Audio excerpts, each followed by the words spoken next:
नमस्कार दोस्तों, आप सभी का स्टडी फॉर यूपीएससी पीसीएस में स्वागत है। आज तारीख है 13 जून 2024 ईस्वी और आज का न्यूज़पेपर आर्टिकल डिस्कशन का वीडियो है ये। आपको पता होगा कि कल एक बहुत ही दुखद सी न्यूज़ आई। क्या आया कि भाई कुवैत में जो वर्कर्स जहां पर रह रहे थे वहां पर आग लगने की घटना हुई। उसके पश्चात 40 के करीब में भारतीय वर्कर्स जो हैं उनकी डेथ हो गई है। कहाँ पर? तो कुवैत में। कुवैत के इलाका था, वहाँ पर पता ही होगा आपको, भारत के बहुत सारे वर्कर्स वहाँ पर रहते हैं अरेबियन कंट्रीज़ में। और वहीं पर जहाँ पर ये लोग रह रहे थे वहीं पर आग की घटना हुई जिसमें 40 वर्कर करीब में मारे गए। ओके, प्रधानमंत्री मोदी सहित जितने भी बड़े नेता हैं उन सभी ने इस पर दुख प्रकट किया और उसके पश्चात से उन्होंने 2 लाख रुपये पीएम ने अनाउंस किया कि उनको रिलीफ फंड में दिया जाएगा। तो ये एक छोटा सा न्यूज़ था जहाँ पर कुवैत में एक घटना देखी गई है। जो वर्कर्स मरे हैं उनमें से मोस्टली केरल के रहने वाले थे मोस्टली लोग, और वहीं से वो गए थे। कल आंध्र प्रदेश में भी चीफ मिनिस्टर बने हैं चंद्रबाबू नायडू। इससे पहले भी थे वो चीफ मिनिस्टर, मतलब कि पिछली जो सरकार थी जगनमोहन रेड्डी जी की, उससे पहले भी ये थे चीफ मिनिस्टर और बीच 5 वर्षों के लिए चीफ मिनिस्टर के पद से हटे और फिर बन गए। उसके पश्चात से पवन कल्याण जो हैं ये डिप्टी चीफ मिनिस्टर बने हैं। बीजेपी अलायंस की वहाँ पर गवर्नमेंट बनी है, बीजेपी अलायंस की गवर्नमेंट बनी है जिसमें ये सभी की पार्टियाँ शामिल हैं। और उसके पश्चात पता ही होगा आपको मांझी, कल मैंने इनका नाम बताया था आपको, क्या नाम है? मोहन चरण मांझी इनका नाम है। ये उड़ीसा के चीफ मिनिस्टर बने हैं। ये भी भारतीय जनता पार्टी से बिलोंग करते हैं। आंध्र प्रदेश सरकार में बीजेपी शामिल है लेकिन उसको मंत्री का पद एक ही मिला है क्योंकि अलायंस का है। उड़ीसा में बीजेपी ने अपने दम पर सरकार बनाई है और वहाँ पर उसी के मुख्यमंत्री ने शपथ ग्रहण भी किया है। आज के पेपर में एक डिटेल न्यूज़ आया हुआ था। क्या? तो बिहार के स्पेशल स्टेटस से संबंधित। पता होगा आपको, बिहार जो है वो स्पेशल स्टेटस की मांग कर रहा है।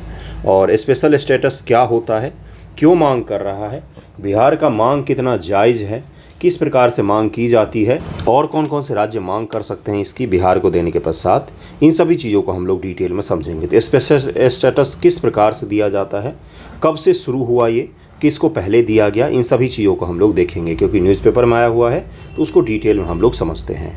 यहाँ से आपके मेंस में भी सवाल पूछा जा सकता है, आपके निबंध लेखन में भी पूछा जा सकता है कि स्पेशल स्टेटस बिहार का अधिकार, इस प्रकार से आपका निबंध भी बन सकता है कि भाई बिहार का अधिकार है इसको प्राप्त करना, क्यों है अधिकार, उसके बारे में पूछा जा सकता है। तो ज़रा उसको हम लोग देखेंगे। क्या स्पेशल स्टेटस की चर्चा संविधान में भी की गई है, किस समिति के प्रावधान के बाद इसको लाया गया, इतने सारे सवालों को हम लोग देखने वाले हैं। ओके, तो अगर आप चैनल पर नए हैं तो सब्सक्राइब जरूर कीजिएगा। बीपीएससी के रिगार्डिंग सबसे अच्छे कंटेंट देने की कोशिश कर रहा हूँ मैं।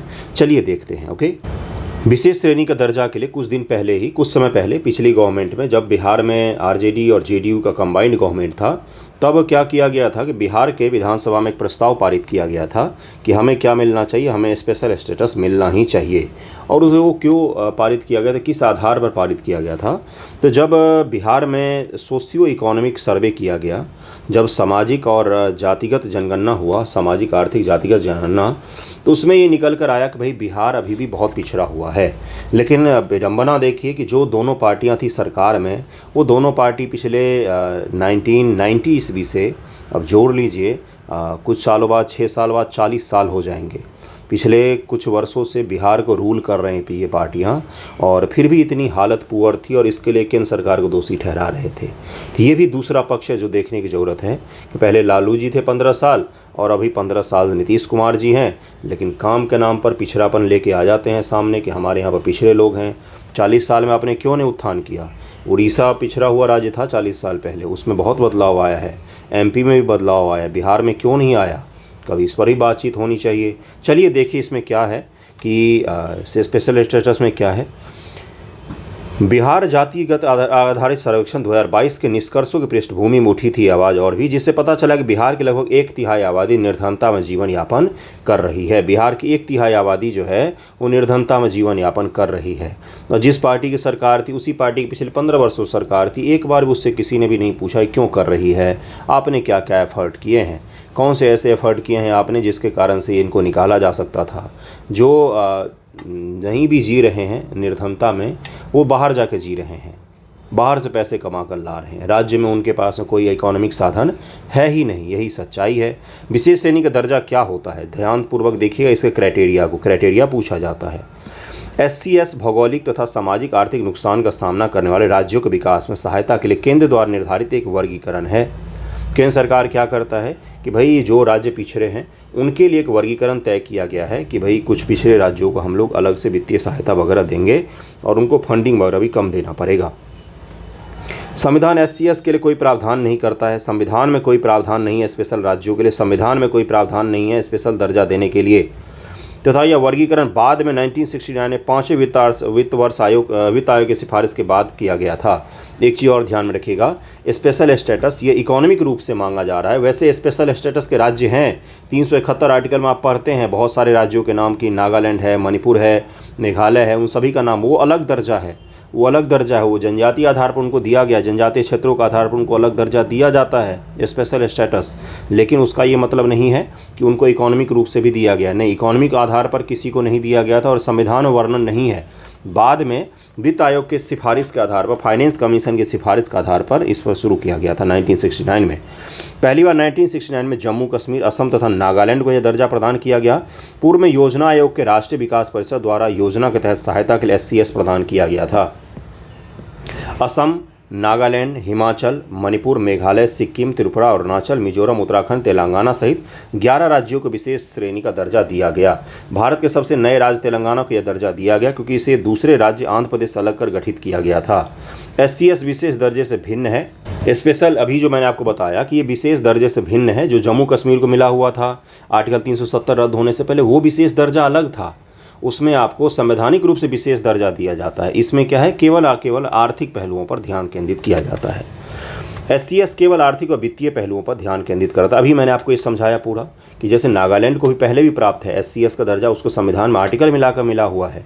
ये SCS वो SCS अलग है, विशेष राज्य का दर्जा अलग होता है और ये जो है विशेष राज्य ये अलग होता है। आपको समझना पड़ेगा कि नागालैंड को संविधान के आर्टिकल 371 झ के तहत है शायद मिला हुआ जो दर्जा है वो अलग है, उसमें संवैधानिक प्रावधान उसके लिए अलग होते हैं, कुछ प्रावधानों में उसको विशेष छूट दी जाती है।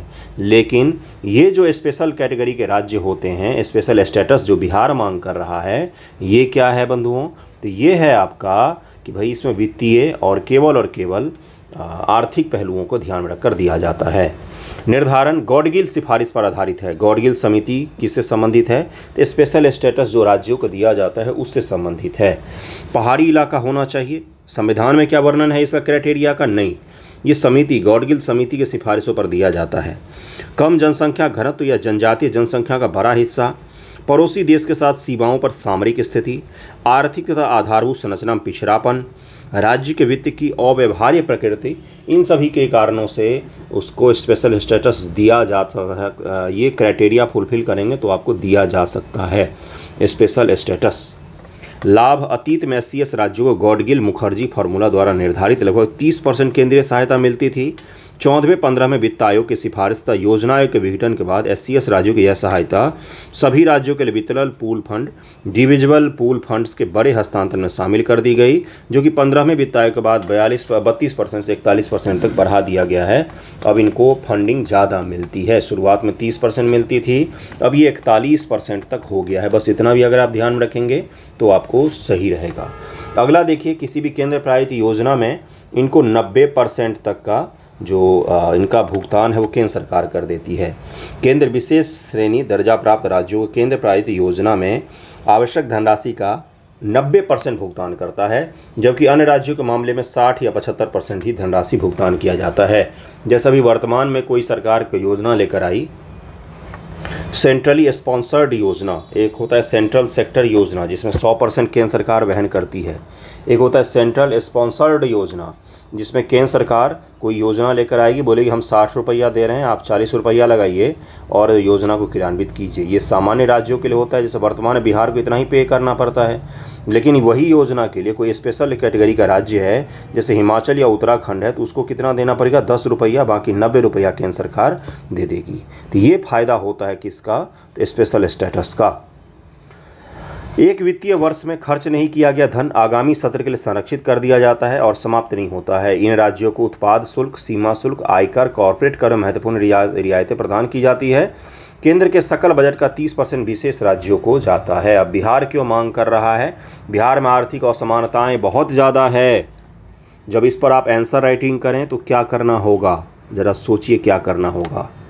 जातिगत जो हमारे पास जातिगत और आर्थिक जनगणना का डेटा आया है, जिसमें बताया गया है कि बिहार की बहुत बड़ी आबादी है जो मंथली 6,000 से भी कम कमाती है। देश में सबसे ज़्यादा पर कैपिटा इनकम किस राज्य का है, तो बिहार का है। देश के एवरेज एचडीआई से भी नीचे एचडीआई किसका है, तो ये बिहार का है। एवरेज एचडीआई जो है देश का, उससे भी नीचे बिहार का है। 60,000 रुपये यहाँ का पर कैपिटा इनकम है, जो देश में लोएस्ट है। एजुकेशन में हम सबसे अंतिम पायदान पर खड़े हैं। हेल्थ में हम सबसे अंतिम पायदान पर खड़े हैं। और भी जितने भी पैरामीटर निकालिए, सब में सबसे अंतिम पायदान पर खड़े हैं। इस कारण से हमें चाहिए स्पेशल स्टेटस, लेकिन खड़े हैं ये तो सब बताता है। पिछले 40 वर्षों में सरकारों ने किया क्या है राजनीति के नाम पर, ज़रा उनसे कोई नहीं पूछता कि एक भी पैरामीटर में आप क्यों नहीं ऊपर उठा सके। सब गरीब गरीब गरीब गरीब की सरकार करते हैं, काम के नाम पर कुछ करना है नहीं। राज्य के विभाजन के परिणाम स्वरूप उद्योगों को झारखंड में हस्तांतरित कर दिया गया, जिससे बिहार में रोजगार और आर्थिक विकास के मुद्दे बढ़ गए।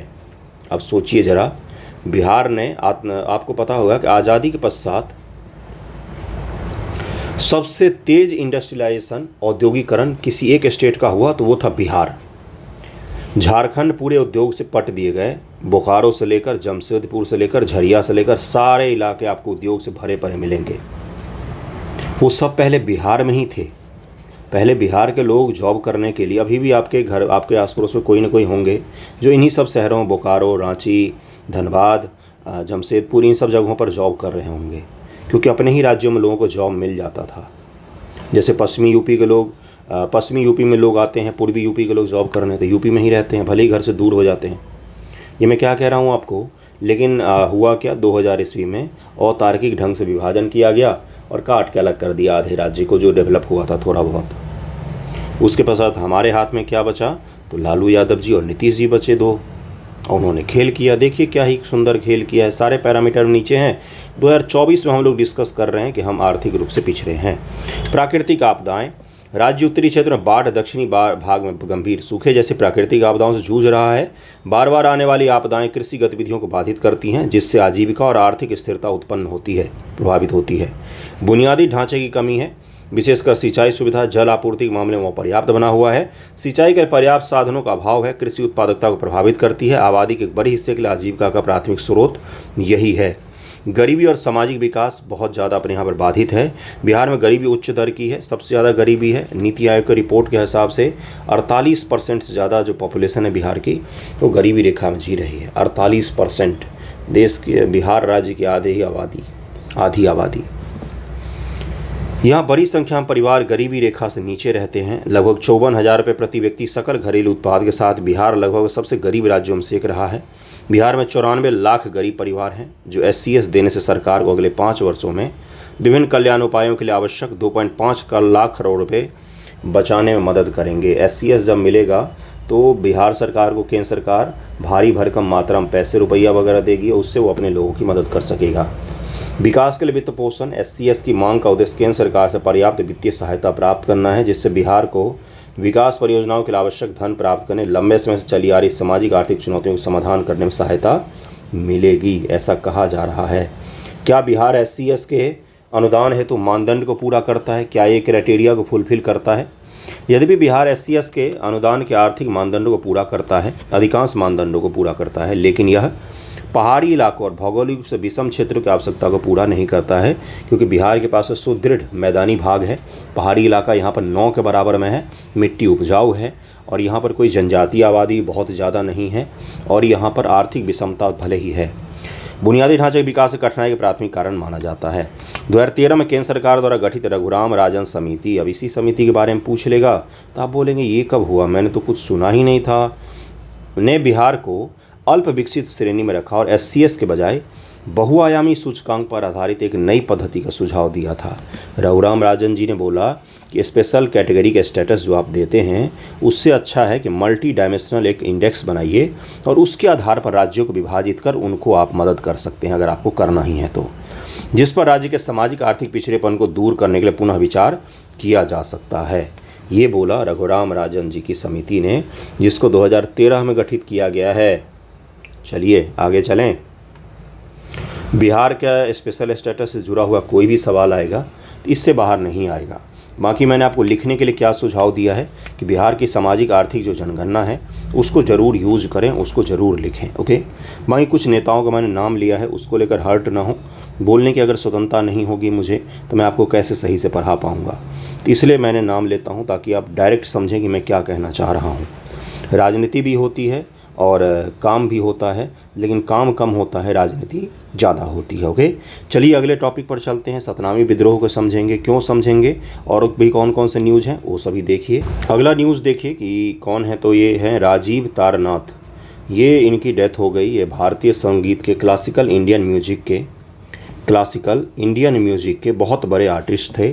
इनको पद्मश्री से 2019 ईस्वी में सम्मानित किया गया था और संगीत नाटक अकादमी अवार्ड्स 2000 ईस्वी में कर्नाटका में ही वॉज बिटोर्ड विद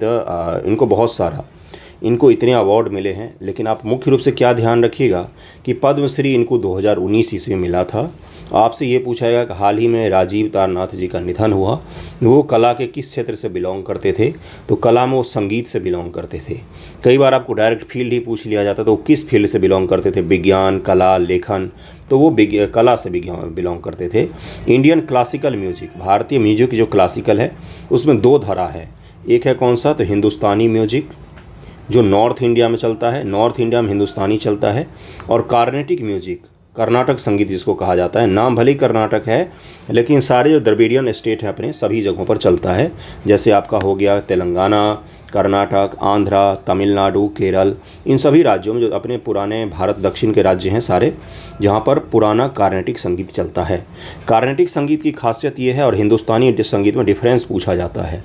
हिंदुस्तानी संगीत जो है इसमें अलग अलग घराना होता है, जैसे बनारस घराना, जैसे कैराना घराना, जैसे लखनऊ घराना है, जैसे दरभंगा घराना भी है बिहार में एक। ये सब अलग अलग राज घराने होते थे, वो इनको संरक्षण देते थे। इसी के आधार पर अलग अलग घरानों में वितरण दिखेगा आपको हिंदुस्तानी म्यूजिक में। हिंदुस्तानी म्यूजिक में बाहरी म्यूजिक का भी प्रवेश है, और ये 100% भारतीय नहीं है। इसमें गंगा जमुनी तरजीह पर आधारित बाहरी म्यूजिक का भी प्रवेश हुआ। जो बाहर से यहाँ पर लोग आए उन्होंने भी अपने अपनी म्यूजिक का हिंदुस्तानी म्यूजिक के साथ मिक्स करके एक अलग कला शैली का निर्माण किया। लेकिन कार्नेटिक शैली की खासियत क्या है, कार्नेटिक शैली, कार्नेटिक कहा जाता है इंग्लिश में, हिंदी में कर्नाटक संगीत कहा जाता है। कार्नेटिक की खासियत क्या है कि ये 100% इंडियन है, 100% इंडियन है। इसमें कोई भी बाहरी आपको मिश्रण नहीं दिखेगा। इसमें घराना नहीं होता है, जैसे उत्तर भारत में घराना होता है ना म्यूजिक का, इसमें घराना का भाव होता है, इसमें घरानक नहीं होता है। संत त्यागराज जो थे वो कार्नेटिक म्यूजिक के सबसे बड़े संतों में से एक माने जाते हैं, आर्टिस्ट में से एक माने जाते हैं। तो इनको ज़रा ध्यान में रखिएगा। कई सारे मैंने बताए हैं आपको इम्पॉर्टेंट, इनके बारे में भी ध्यान रखिएगा। राजीव तारनाथ जी हैं, इनको 2019 में पद्मश्री से सम्मानित किया गया था। 92 साल की उम्र में इनकी डेथ हो गई है। कहाँ पर, तो मैसूर के एक अस्पताल में इनकी डेथ हो गई। तो बहुत ही बड़े आर्टिस्ट थे जिसको हमने खोया है। नेक्स्ट पर चलते हैं। देखिए अगला है कि IISc बेंगलोर ने एक शानदार सा चीज़ डेवलप किया है, जो क्या करेगा, जो हैवी मेटल, जो भारी धातु जिनको कहा जाता है, भारी धातु इनको कहा जाता है, जो भारी धातु बहुत नुकसानदेह होते हैं इंसानों के लिए। पीने के पानी और ग्राउंड वाटर्स में से, ग्राउंड वाटर जो होता है आपका, जो हैंड पंप से पानी निकालते हैं आप लोग चापाकल से, उसमें हेवी मेटल बहुत ज़्यादा पाए जाते हैं। उस हेवी मेटल से रिमूव कर सकते हैं। ये जो IISc बेंगलोर के द्वारा एक डेवलप किया गया टेक्नोलॉजी है, वो क्या कर सकता है, तो पीने के पानी में से हेवी मेटल को रिमूव कर सकता है, इसी को देखेंगे हम लोग। ये तो हो गया कि भाई किसने डेवलप किया है, तो IISc बेंगलोर ने किया है। लेकिन हम लोग देखेंगे कि हेवी मेटल क्या होता है और ये किस प्रकार से नुकसान करता है, इसका स्रोत क्या होता है। हेवी मेटल के बारे में सामान्य तौर पर PCS में बहुत बार पूछा गया है कि निम्न में से कौन कौन सा मेटल जो है वो हेवी मेटल के तहत आएगा, ABCD इस प्रकार से, या 1 2 3 4 इस प्रकार से स्टेटमेंट बनाकर पूछा जाता है कि हेवी मेटल में से कौन कौन सा आएगा। 1 2 2 3 3 4 1 2 3 4 इस प्रकार से पूछा जाता है। तो हेवी मेटल को हम लोग देखेंगे IISc ने डेवलप किया है, और इस चीज़ को तो उत्तर बिहार में, बिहार के इलाकों में, बंगाल के इलाकों में इस चीज़ को तत्काल रूप से लागू करना चाहिए। इस टेक्नोलॉजी को जहाँ भी लागू कर सकते हैं। क्यों? क्योंकि बिहार और भारत के पूर्वी भागों में, अगर भारत का मैप बनाएंगे, मैप पर हर चीज़ को समझा कीजिए, अगर मैप बनाएंगे तो पूर्वी भागों में पानी में हैवी मेटल की संख्या ज़्यादा देखी गई है, उनका कंसंट्रेशन ज़्यादा देखा गया है, उनकी जो सांद्रता है वो ज़्यादा देखा गया है हैवी मेटल का। पूर्वी भागों में जो कभी पानी के लिए बहुत ही ज़्यादा फेमस थे, उन इलाकों में पानी जो है वो प्रदूषित हो गया है। तो इसको भी हम लोग देखते हैं, आर्सेनिक वगैरह को कौन कौन से हैवी मेटल होते हैं। एक आर्सेनिक का नाम तो आपको पता ही होगा, और आर्सेनिक के कारण से पेट का कैंसर भी होता है, इतना खतरनाक ये माना जाता है। ओके, देखिए भारी धातु का प्रदूषण होता है। भारी धातुओं को उन तत्वों के रूप में परिभाषित किया जा सकता है जिनकी परमाणु संख्या 20 से अधिक है, एटॉमिक नंबर 20 से अधिक है, परमाणु घनत्व एटॉमिक डेंसिटी 5 ग्राम सेंटीमीटर से अधिक हो, तथा जिसमें धातु जैसी विशेषताएं पाई जाती हैं। अब उदाहरण के लिए देखिए, सबसे पहला चीज़ जो मूल आपको ध्यान रखना है वो है कि भाई 20 संख्या, एटॉमिक नंबर 20 से ज़्यादा होना चाहिए। अब उनके नाम देखिए, नाम सबसे ज़्यादा इम्पॉर्टेंट होते हैं। नाम आपसे पूछा जाता है, कृपया करके इन सभी को याद रखें। उदाहरण के लिए आर्सेनिक, कैडमियम, क्रोमियम, तांबा, सीसा। कई सारे लोग सीसा में कंफ्यूज हो सकते हैं, ये हैवी मेटल में कैसे आएगा। ये आता है, ये प्रदूषण, हैवी मेटल प्रदूषण में इसको लाते हैं हम लोग। कुछ समय पहले एक रिपोर्ट आया था जिसमें बताया गया था कि भारत की नदियाँ जो हैं वो हैवी मेटल प्रदूषण से बहुत ज़्यादा प्रभावित हो रही हैं, और इसका मैनमेड सोर्स भी होता है और भी स्रोत होते हैं इसके पानी को प्रदूषित करने के। देखिए इसमें क्या है, सीसा, मैग्नीज, पारा, निकल, यूरेनियम, मिनीमाता, आपने पढ़ा होगा ना मिनीमाता क्या है ये भाई, तो पारा से संबंधित है, ये पारा से संबंधित रोग है। देखिए अगला क्या है, भारी प्रदूषण का कारण क्या क्या है, एक बार और इसका नाम पढ़ते हैं। आर्सेनिक सबसे प्रमुख, कैडमियम, क्रोमियम, तांबा, सीसा, मैग्नीज, पारा, निकल और यूरेनियम, ये सभी हैवी मेटल में आएंगे। इनका प्रदूषण भारी धातु का प्रदूषण कहलाता है। जल में ये प्रदूषण में, ये जल का प्रदूषण में ये मुख्य रूप से पाए जाते हैं। नदियों और ग्राउंड वाटर को बहुत ज़्यादा प्रभावित कर रहे हैं। आरओ की जो इतनी बिक्री बढ़ी है वो क्यों बढ़ी है, तो उसमें सबसे बड़ा कारण इसका भी माना जाता है कि भारत के जो ग्राउंड वाटर है उनका प्रदूषण बहुत ज़्यादा हो गया है। ओके, तेज़ी से बढ़ते कृषि और धातु उद्योग, अनुचित अपशिष्ट प्रबंधन, सही से हम क्या करते हैं, कचरे का निपटान नहीं करते हैं, अपशिष्टों का प्रबंधन नहीं करते हैं, चाहे वो इंडस्ट्रियल वेस्ट हो, हॉस्पिटल वेस्ट हो या फिर घरेलू वेस्ट हो, उसका हम सही से प्रबंधन नहीं कर रहे हैं। उर्वरक एवं कीटनाशक का अत्यधिक उपयोग, कारण ध्यान में रखिएगा। आपसे ये पूछ सकता है कि निम्न में से किन कारणों से भारी धातु का संदूषण हो सकता है। संदूषण भी कई जगहों पर लिखा जाता है, संदूषण हो सकता है। पहला दे देगा आपको कृषि पद्धति के कारण से, कृषि के कारण से। दूसरा दे देगा उद्योगों के कारण से, अनुचित अपशिष्ट प्रबंधन के कारण से। तो वहाँ पर आपको सेलेक्ट करना पड़ेगा। इसलिए इस प्रकार से पढ़िए कि आपको क्वेश्चन दिखेगा तो आपको याद होगा तेजी से। अगला क्या है, देखिए उपयोग के परिणाम स्वरूप हमारी नदियाँ, मिट्टी और पर्यावरण पर भारी धातु के प्रदूषण में प्रभाव पड़ा है।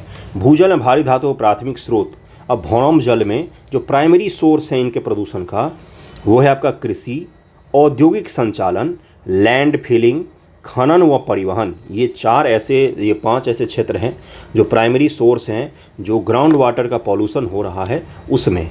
ओके, कृषि जल प्रवाह के माध्यम से भारी धातु नदी में पहुंच जाती हैं। अब कृषि में हमने भारी स्तर पर क्या किया, तो कीटनाशकों का उपयोग किया। वहाँ से ये बहकर कहाँ पहुँच गई, नदियों में और जल स्रोतों में, तालाबों में, उनको भी प्रदूषित कर देती है। उद्योगों से अपशिष्ट जल का निर्वहन, जैसे चर्म शोधन उद्योग जो क्रोमियम जैसी भारी धातुओं का बड़ा स्रोत है। लेदर उद्योग, लेदर जो उद्योग होता है उसमें क्रोमियम का उपयोग किया जाता है साफ़ वगैरह करने के लिए। वहाँ से ये सारे बहकर कहाँ पहुँच जाते हैं, तो नदियों में। जैसे कानपुर के पास लेदर उद्योग बहुत बड़े स्तर पर है, वहाँ से ये सारे बहकर गंगा नदी में आ जाते हैं। इसलिए गंगा नदी में भी भारी धातु का प्रदूषण पाया जाता है। नदी निकायों में भारी धातु प्रदूषण गंभीरता को और बढ़ा देता है। भारी धातु पौधों, जानवरों और पर्यावरण लंबे समय तक बने रह सकते हैं। इनकी लाइफ जो होती है बहुत ही लंबी होती है और धीरे धीरे करके इकट्ठा होकर फिर ये बीमारी का कारण बनते हैं। भारी धातुओं के स्रोत, मुख्यतः 2 प्रकार के स्रोतों के माध्यम भारी धातु पर्यावरण प्रवेश करती हैं। प्राकृतिक स्रोत, पृथ्वी के क्रस्ट में प्राकृतिक रूप से मौजूद होती हैं ये सभी। चट्टानें भारी धातु प्राकृतिक स्रोत हैं। भारी धातुएं चट्टानों से खनिज के रूप में उपस्थित होती हैं। उदाहरण के लिए आर्सेनिक, तांबा, सीसा, ये तो खनिज के रूप में भी उपलब्ध है, लेकिन ये जब जल में घुल जाते हैं तो क्या बनते हैं, तो ये कारण बनते हैं आपदा के। मानव जनित, अभी मैंने आपको बताया, खनन, उद्योग, कृषि, ये सब चीज़ें होती हैं जो मानव जनित स्रोत होते हैं भारी धातुओं के लिए। तो इसको ज़रा ध्यान रखिएगा। अगला क्या है इसी में, खनन, गलाने, अन्य औद्योगिक गतिविधियों के दौरान वातावरण उत्सर्जित भारी धातुएं शुष्क एवं गीले निक्षेपण के द्वारा भूमि पर जमा हो जाती हैं। औद्योगिक अपशिष्ट और घरेलू सीवेज जैसी अपशिष्ट जल का निष्कासन पर्यावरण भारी धातुओं को बढ़ावा देती है। इनको किस प्रकार से अलग किया जा सकता है? इनको पानी से अलग सामान्य रूप से आसानी से नहीं किया जा सकता। आप जो सोचेंगे कि पानी उबाल कर इनको अलग किया जा सकता है, नहीं, पानी उबाल कर इनको अलग नहीं किया जा सकता है। कुछ हेवी मेटल जो होते हैं उनके अलग से आपको फिल्ट्रेशन विधि अपनाना पड़ता है, जिसके माध्यम से आप इनको अलग कर सकते हैं। DRDO ने 3 स्टेज का एक विधि अपनाया है। 3 स्टेज का एक विधि होगा, स्टेप 1, स्टेप 2, स्टेप 3, जिसके पश्चात से पानी जो होगा ये पीने के लायक बन सकता है। ऑस्मोसिस वगैरह जो क्रिया की जाती है, ऑस्मोसिस का उल्टा क्या होता है? रिवर्स ऑस्मोसिस, जिसको RO बोलते हैं। RO आपके घर में लगा होगा, RO जगह जगह पर हॉस्टल वगैरह में लगे रहते हैं RO। तो ऑस्मोसिस की क्रिया को जब हम उलट देते हैं तो हो जाता है RO, रिवर्स ऑस्मोसिस उसको कहा जाता है। 9th क्लास के आपने किताब में पढ़ा होगा RO का प्रक्रिया, तो 9th क्लास में है ये, स्टेट वाले में भी है, बिहार बोर्ड में भी है। तो RO की प्रक्रिया में जब हम अलग अलग फिल्ट्रेशन के लिए अलग अलग लेयर्स को लगाते हैं, वो लेयर भी इसीलिए लगाया जाता है ताकि पानी से हैवी मेटल और भी बहुत सारा कुछ जो पानी को प्रदूषित करता है वो सब बाहर रह जाए और पीने का पानी आपको प्राप्त हो जाए स्वच्छ। इस चरण में पानी की बहुत भारी मात्रा में हानि होती है। आपने देखा होगा RO से निरंतर पानी बहता ही रहता है। तो वो जो पानी निकलता है वो पानी का वेस्ट भी होता है, कहीं ना कहीं वो पानी को बर्बाद भी करता है। तो RO सिस्टम इसलिए आवश्यक हो गया आजकल घरों के लिए, क्योंकि हमारे यहाँ पर भारी धातुओं का प्रदूषण बढ़ गया है। नेक्स्ट टॉपिक पर चलते हैं। अगला टॉपिक देखिए क्या है। अगला एक न्यूज़ देखिए क्या है कि भाई Lok Sabha session from June 24, new MP to take oath, elect speaker. एक स्टूडेंट ने शायद क्वेश्चन पूछा था कि सर एलेक्ट करते हैं या सेलेक्ट करते हैं? जब स्टूडेंट PT की तैयारी शुरू करते हैं ना, तो उनको शब्दों को लेकर बड़ी दिक्कत आती है। वो रिसर्च में घुस जाते हैं कि भाई अकबर की नानी के पोते का क्या नाम था, ये वाला क्वेश्चन पूछ लेता हूँ, क्या वाला, यही वाला पूछ ले। अब वो ये पूछेगा ही नहीं, वो पूछेगा अकबर ने कौन कौन से काम कब किए।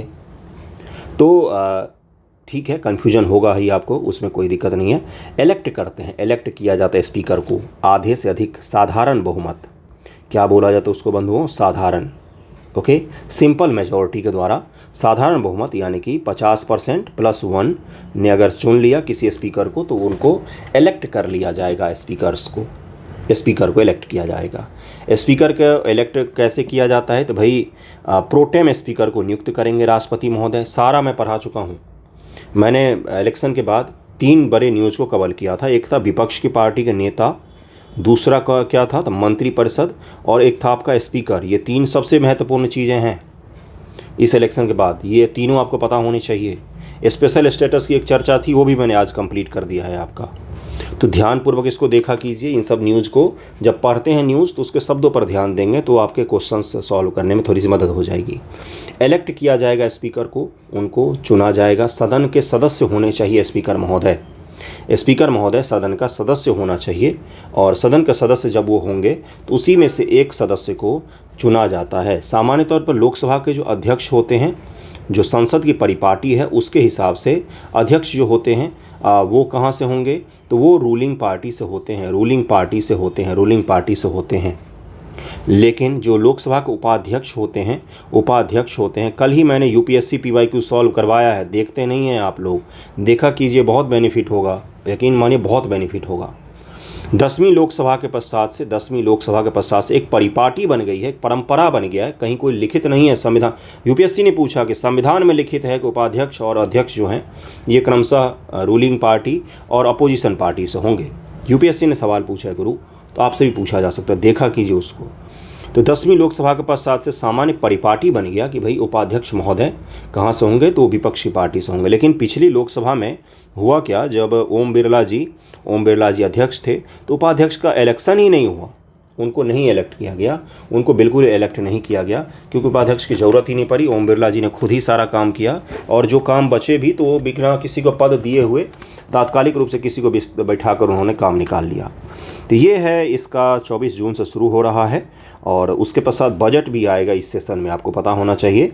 अब जो बजट आएगा, अभी पिछला जो बजट था फरवरी में, उसको अंतरिम बजट कहा जाता है। सरकार जाने वाली होती है तो पिछले 3 महीनों का खर्चा निकाल लेती है। अंतरिम बजट के बाद अब आएगा फुल फ्लेज का आपका बजट। तो इसी बजट से आपके सवाल पूछे जाएंगे। इस बजट को हम लोग डिटेल में कवर करेंगे, MCQ, फैक्ट वगैरह सब कुछ। तो इसको ध्यान में रखिएगा। नेक्स्ट न्यूज़ पर चलते हैं। अगला न्यूज़ देखिए क्या है। एक स्टडी में ये बताया गया कि इंडिया सेकेंड है नाइट्रस ऑक्साइड के मिशन में। नाइट्रस ऑक्साइड के एमिशन में भारत का सेकेंड रैंक आया है। किसमें बताया गया है, देखिए यहाँ पर लिखा हुआ है, अर्थ सिस्टम साइंस डेटा ने वेडनेसडे को बताया कि NO2 के उत्सर्जन के मामले में भारत दुनिया में सेकेंड स्थान पर है। India second in nitrous oxide emission. Taj Mahal का चित्र क्यों बना हुआ भाई? ताजमहल का क्यों बना हुआ है? ऐसे ही दे दिया क्या न्यूज़पेपर वालों ने ताजमहल का चित्र बनाकर? कोई तो कारण होगा। NCERT का भी पढ़ाया आपने, विज्ञान का NCERT पढ़िएगा। उसमें है कि ताजमहल को, ये UPSC ने सवाल पूछ लिया, ताजमहल को एसिड रेन के कारण से अम्ल वर्षा के कारण से भारी नुकसान हो रहा है। अम्ल वर्षा क्यों? क्योंकि CaCO3 कैल्शियम कार्बोनेट जो होता है, चूना पत्थर, उसका बना हुआ है ताजमहल, संगमरमर का। बहुत ही खूबसूरत सा है, एक बार तो ज़रूर देखना चाहिए जीवन में। एसिड रेन के कारण से ये इसको प्रभावित हो रहा है, पीलापन आ रहा है और क्षरण हो रहा है बहुत ही ज़्यादा। एसिड रेन अब कहाँ से आ गया भाई NO2 में? इसके बगल में ही, आगरा के ठीक बगल में एक शहर है मथुरा। कौन सा शहर है? मथुरा। मथुरा में किसी पता नहीं किस विद्वान ने रिकमेंड किया, वहाँ पर रिफाइनरी बनाया गया है। वहाँ पर क्या बनाया गया? रिफाइनरी, तेल का शोधन कार्यालय, तेल शोधन फैक्ट्री वहाँ पर बनाया गया। रिफाइनरी, ऑयल का रिफाइनरी वहाँ पर बनाया गया है। अब रिफाइनरी से बहुत ही ज़्यादा मात्रा में SO2 सल्फर डाइऑक्साइड और NO2 का उत्सर्जन होता है। एसिड रेन के पीछे सबसे बड़ा कारण जो है वो यही है। आप अगर ताजमहल घूमने जाएंगे तो ताज कॉम्प्लेक्स एरिया जो है, जो ताज के इर्द गिर्द में 2-3 किलोमीटर का एरिया है, वहाँ पर डीजल ऑटो या पेट्रोल ऑटो नहीं चलते हैं। वहाँ पर केवल और केवल इलेक्ट्रिक व्हीकल चलते हैं, इलेक्ट्रिक वाले ऑटो चलते हैं। क्यों? ये सब ताजमहल को बचाने की कवायद है, उसको बचाया जाए। उसमें पीलापन आ रहा है, उसमें क्षरण हो रहा है। क्यों? मथुरा में किसी ने रिफाइनरी बनवाया, मथुरा रिफाइनरी से SO2 NO2 का उत्सर्जन होता है और उस उत्सर्जन के कारण से ताजमहल को भारी नुकसान पहुंचता है। क्यों? क्योंकि वो कैल्शियम कार्बोनेट का बना हुआ है, चूना पत्थर का बना होता है, संगमरमर, और उस संगमरमर पर जब आप एसिड गिराते हैं तो उसमें क्षरण होने लग जाता है। और देखिए इस रिपोर्ट में क्या कहा गया है कि ये जो NO2 है, देखिए यहाँ पर बोला गया है कि NO2 ग्रीन हाउस गैस में शामिल है। ये कार्बन डाइऑक्साइड से ज़्यादा ये ग्लोबल वार्मिंग में योगदान देता है उसके पश्चात से भारत ने करीब 11% का इसका एमिशन का योगदान दिया है। पहले स्थान पर चीन है जिसने 16% इसके एमिशन में योगदान दिया है। भारत ने 11% इसके एमिशन में योगदान दिया। पहले स्थान पर कौन है? तो चीन है। दूसरे स्थान पर कौन है? तो भारत हैं। चीन और भारत मिलकर ग्रोथ भी खूब कर रहे हैं और पर्यावरण को भी पर्याप्त मात्रा में नुकसान पहुँचा रहे हैं। इन्होंने बताया कि फर्टिलाइज़र का जो यूज होता है वो सबसे प्रमुख एमिशन के स्रोत में से एक है। फर्टिलाइज़र का यूज होता है, वहाँ से NO2 का बहुत ज़्यादा उत्सर्जन होता है फर्टिलाइज़र के यूज़ के कारण से। और आपको जो कोल बेस पावर प्लांट होते हैं वहाँ से भी भारी मात्रा में इसका उत्सर्जन होता है, कोयला पर आधारित जो पावर प्लांट होता है, और रिफाइनरीज़ वहाँ से भी इसका भारी मात्रा में एमिशन होता है। ओके, तो ये कुछ बड़े बड़े स्रोत मैंने आपको बताए हैं, इसको तो ज़रूर ही ध्यान रखिएगा। एक और चीज़ बताया गया था कि 2022 ईस्वी में एटमॉस्फेरिक N2O का जो लेवल था वो करीब 25% तक पहुँच गया। ये प्री इंडस्ट्रियल जो एज था उसके तुलना में बहुत ही ज़्यादा है। तो ये भी बहुत बड़ा खतरा है हमारे लिए, इसको ज़रा ध्यान में रखिएगा कि क्या है उत्सर्जन, किसने जारी किया है, क्या इसके खतरे हैं, प्राइमरी सोर्स क्या क्या है, और सब कुछ तो बता ही दिया इसके बारे में। नेक्स्ट टॉपिक पर चलिए। सतनामी संप्रदाय की चर्चा की गई है। सतनामी संप्रदाय जो है ये विरोध का स्वरूप भी रही है एक समय में, सतनामी संप्रदाय, और वर्तमान में भी चर्चा में चल रही है। तो सतनामी संप्रदाय को जरा हम लोग देखते हैं। दरअसल में हुआ क्या था, तो सतनामी संप्रदाय के लोगों ने छत्तीसगढ़ में बहुत ही हिंसक प्रदर्शन किया और बहुत बड़े बड़े गवर्नमेंट ऑफिस को उन्होंने आग लगा दिया। और गुस्सा था उनमें उनके अधिकारों को लेकर कि भाई क्यों आग लगा, क्यों हिंसक विद्रोह हुआ। तो इन्होंने बताया कि इनका एक पवित्र स्थल था अमर गुफा, इसको सरकार नुकसान पहुंचा रही है। इसको लेकर भारी स्तर पर विरोध प्रदर्शन हुआ और आपने देखा होगा जैसे लग रहा था कि पता नहीं क्या हो गया छत्तीसगढ़ में, अचानक से बड़े बड़े गवर्नमेंट ऑफिस को इन्होंने आग के हवाले कर दिया। बहुत ही भारी विरोध प्रदर्शन हुआ। तो उसके पश्चात से ये चर्चा में है। अब गुरु घासीदास और कुछ जो बिलोंग करते हैं इस समुदाय से, इनके प्रमुख संत वगैरह, उन सभी को हम लोग देखते हैं। दलित रिलीजियस कम्युनिटी है मुख्य रूप से, जो हिंदुज़म में जाति हैं जिसमें शेड्यूल्ड कास्ट हैं, उन्हीं से बिलोंग करता हुआ ये एक परंपरा है, ये एक छोटा सा क्या है तो एक पंथ है। इसको हम लोग थोड़ा अच्छे से समझते हैं। गुरु घासीदास जी के बारे में भी देखेंगे, उनके बारे में यूपीएससी में और बीपीएससी में पूछा जा सकता है। यूपीएससी में तो पूछा गया है, बीपीएससी में पूछा जा सकता है। ओके, देखिए सतनामी विद्रोह था 1672 ईस्वी में किसानों और मुगलों के बीच मथुरा के निकट नारनौल नामक स्थान पर एक युद्ध हुआ, जिसका नेतृत्व सतनामी नामक एक धार्मिक संप्रदाय ने किया था। कौन थे सतनामी? ध्यान से देखिए क्या है कि सतनामी संप्रदाय की स्थापना वीरभान नामक एक संत ने नारनौल में 1657 में की थी। वीरभान जी का नाम जरूर ध्यान रखिएगा, इन्होंने ही इस संप्रदाय की स्थापना की। सतनामी अधिकतर किसान, दस्तकार या नीची जाति के लोग थे, जो एससी कम्युनिटी होता है मुख्य रूप से। सत्य और ईश्वर विश्वास रखने के कारण वे अपने को सतनामी पुकारते थे। सत्य और ईश्वर में विश्वास रखने के कारण वो खुद को सतनामी कहते थे। ये सारे स्टेटमेंट पूछे जाते हैं। भक्ति काल जो है, भक्ति काल भारत में कितनी बार आया है? तो मुख्य रूप से 2 बार माना जाता है। वैसे कई सारे लोग मॉडर्न हिस्ट्री में भी मानते हैं, जब आपके आर्य समाज और विवेकानंद वगैरह आते तब भी, लेकिन मुख्य रूप से 2 बार है। एक भगवान बुद्ध और जैन के समय में और दूसरा मध्यकाल में। मध्यकाल के भक्ति काल के प्रमुख लोगों में से संत में से एक है गुरु घासीदास। वो सतनामी संप्रदाय से जुड़े हुए थे।